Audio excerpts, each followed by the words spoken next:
state of struggle from Syria. Personally usable in freezing weeks, the Marines used the phone threatening messages calling food to different forces Israel. His N18G John Howard received justice after offending Israel's military. He told the Jerusalem Post he had a series of emails from someone calling himself Jihad al-Shami. One said, "Because I love you," he wrote. The Prime Minister was in Manchester praising the bravery of police officers involved in the response to the synagogue attack.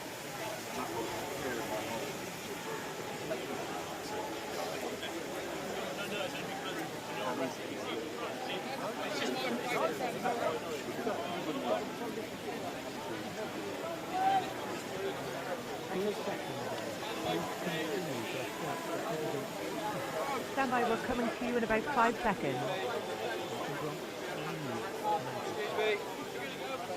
On your pictures now.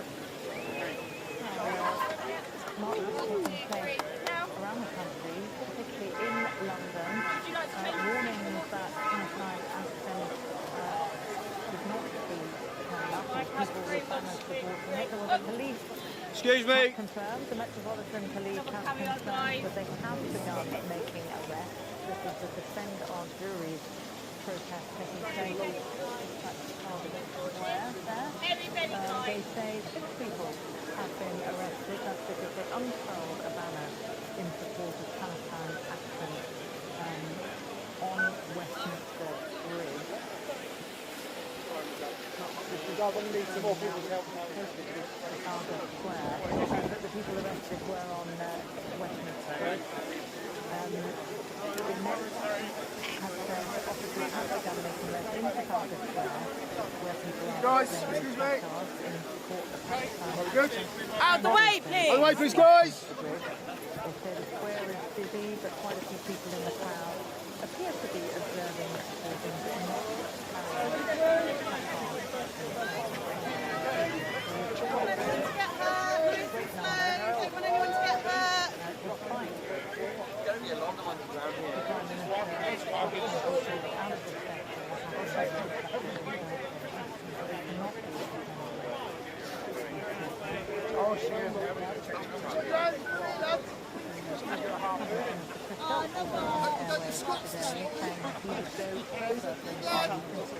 Take the straight!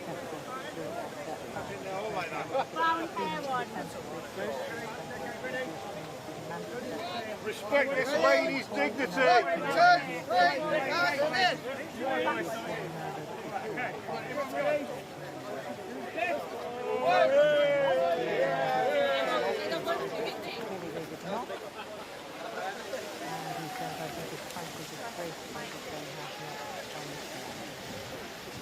The police can request the power to ban marches of the Public Order Act if there is threat or serious public disorder. Most people are peaceable, but of course anybody displaying those banners or those public is described I'll take a photo.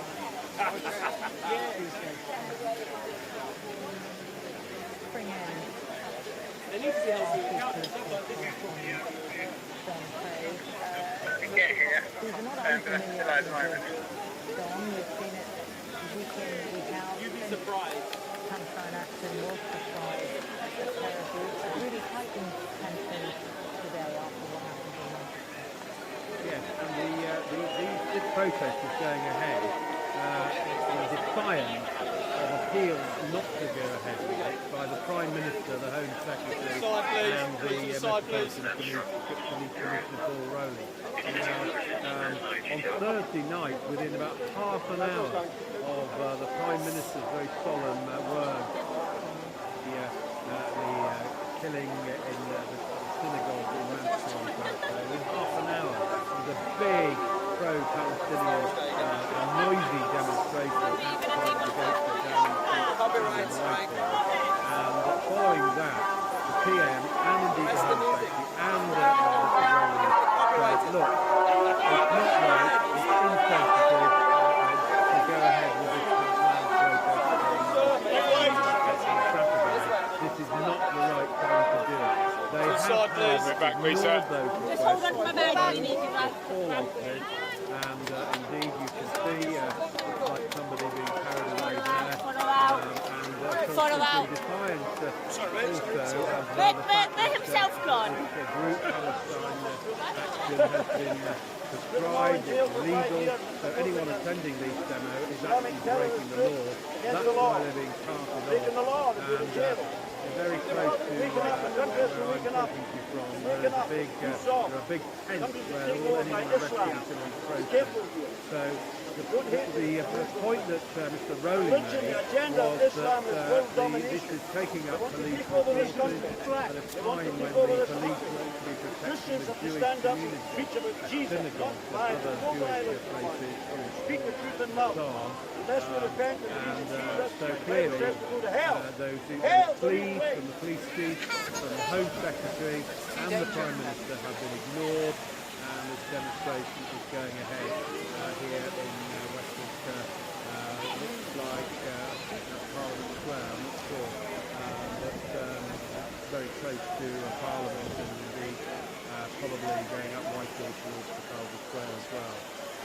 Yeah, and John, there are a number of similar sounding groups who themselves are not prescribed territories. But just remind our viewers why the decision was taken by the government to prescribe Palestine Action. Get on your line. Followed an act of vandalism at Bride's Norton RAF base in Oxfordshire when the group broke in and did, well, it's claimed, I think, by the Ministry of Defence, millions of pounds worth of damage to some RAF planes. And the then Home Secretary, Yvette Cooper, has said, look, this is not just protest, it's terrorism. And so the government rushed through some legislation to ban them. And it all went through in a day or so, as I recall. And so the government's point is this is not just any ordinary protest group. The government are always saying, yes, we've got the right to protest here in this country, but this particular group is guilty of terrorist activity. The attack on Bride's Norton in Oxfordshire and the damage that was done was deemed to be an act of terrorism, and that's why the group was prescribed. I have to say, this demonstration, when I was in Downing Street on Thursday evening, and there was really loud noise. This doesn't sound so noisy before, actually, but it's breaking the law nevertheless, and we have just seen some people being let away. So that's the government's view is it's a terrorist group, they're guilty of terrorist offences, damaging RAF property and so on. That's why they're prescribed. Of course, that's challenged by the organisers of these marches and the people who are protesting here. They say that they are not supporting terrorism, they claim they are supporting a Palestinian cause. They believe that Israel is guilty of genocide in Gaza. And indeed, at the Labour Party conference just a few days ago, delegates with a lot of trade union backing, trade union votes, voted for a motion against the Labour leadership's wishes to accuse Israel this demonstration, I have to say, compared with Thursday night, it does not look as big or as noisy or as There's someone being led away again. Can't see whether it's a young person or older person. What was striking about some of the previous demonstrations is how elderly some of those taking part were.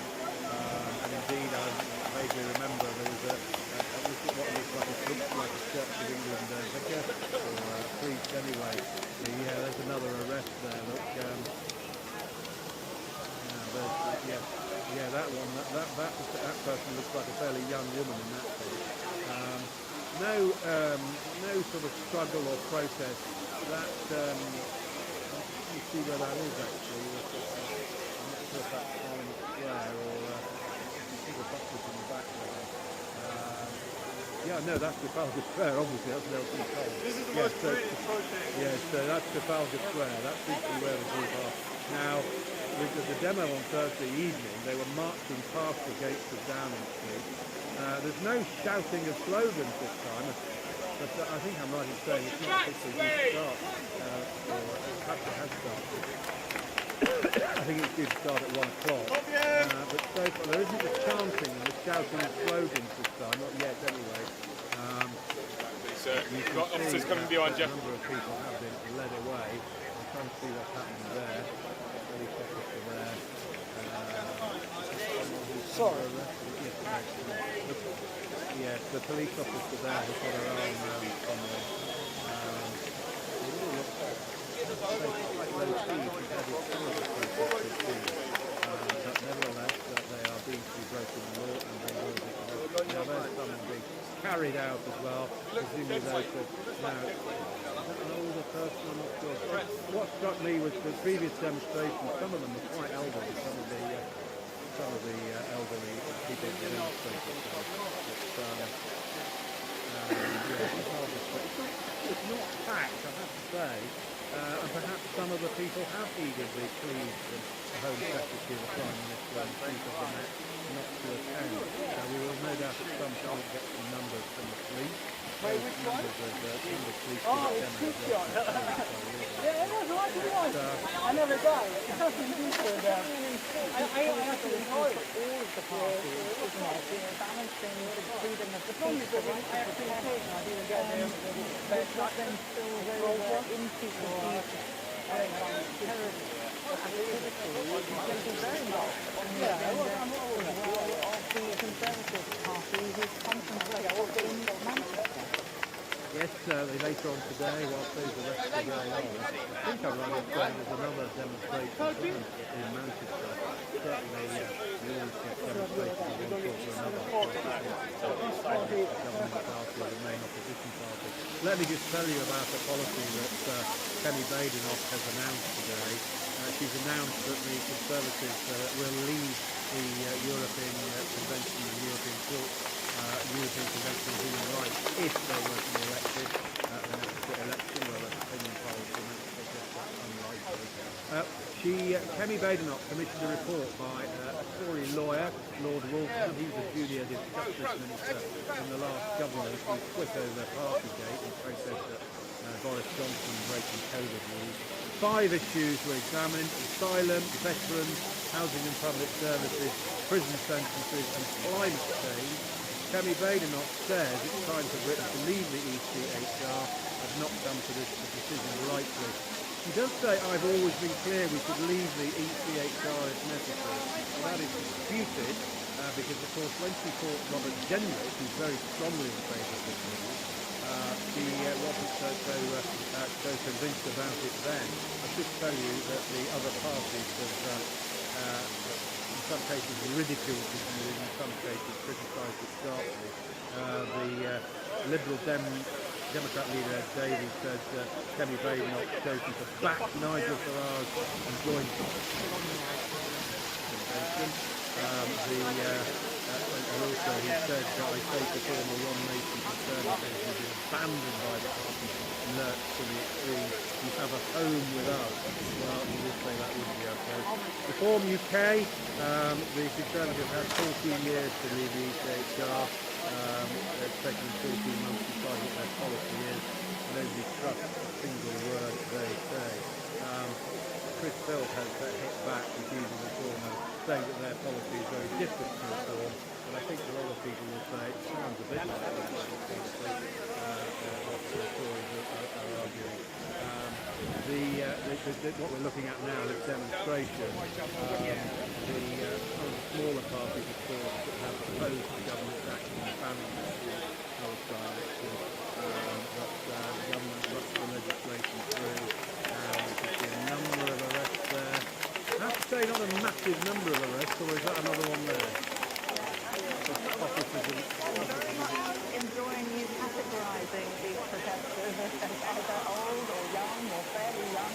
There's a whole spectrum of age groups that are available to you. Discussing from that, the Shadow Home Secretary has said that police powers should be strengthened to ban these protests. Yes, Chris Philp has been speaking today. I don't know if we're able to listen to what he has to say.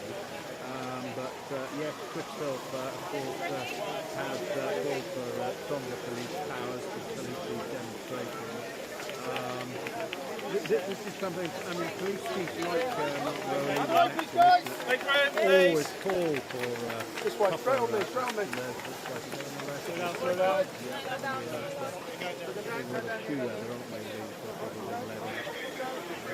And let's remind ourselves that Mr. Rowley did say that this is taking an awful lot of police resources at a time when they're hopefully devoting more resources to protect the Please make sure her skirt's out. Thank you. on Thursday. That picture, I think, is this is Trafalgar Square again. I have to say, there's not the loud chanting that we saw on Thursday night, I don't think. A reasonable sized crowd.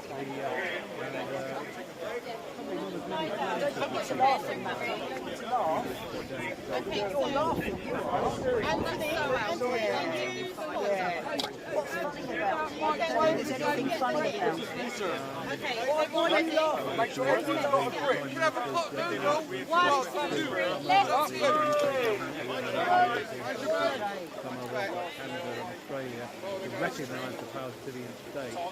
That is not good enough for these protesters. And their big charge, of course, is the genocide charge, which, as I say, was backed in a motion at the Labour Party conference against the wishes of the Labour leadership. Of course, party leaders like the SNP's Westminster leader, Stephen Flynn, had used the word genocide and has have a few Labour-backed benches. And of course, Sir Ed Davey as the Prime Minister tougher with both Benjamin Netanyahu and Keir Starmer. But of course, all this comes on a day when President Trump is claiming that he's got a breakthrough, a peace breakthrough in the Middle East. And the Prime Minister has welcomed the progress there. Events are moving very quickly there. But the demonstrations continue. We're approaching the second anniversary of October the 7th in just a few days' time. And that protest is, it's confined it more or less to Trafalgar Square, it looks like. It may well be that the police have stopped the demonstrators from moving down Whitehall, and that's why they're all in Trafalgar Square. All right, well, you've done a grand old job at talking us through these pictures, John. Thank you very much indeed. You understand some of that has taken place in Westminster Bridge as well. Do stay with us, because we'll bring you more coverage of what is taking place down there in central London after the break.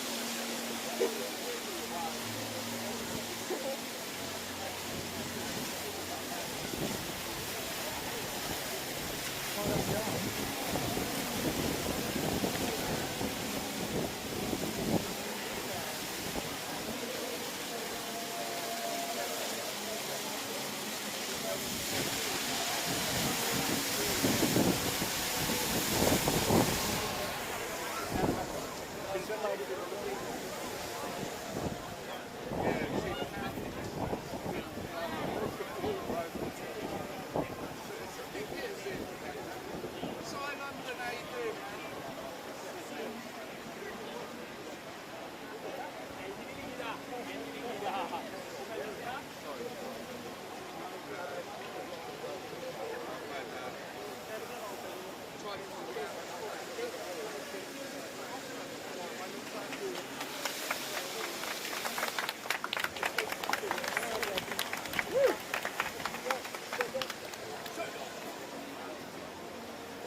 For more news and updates, all you need to do is follow CNBC TV 18 on all of our digital platforms.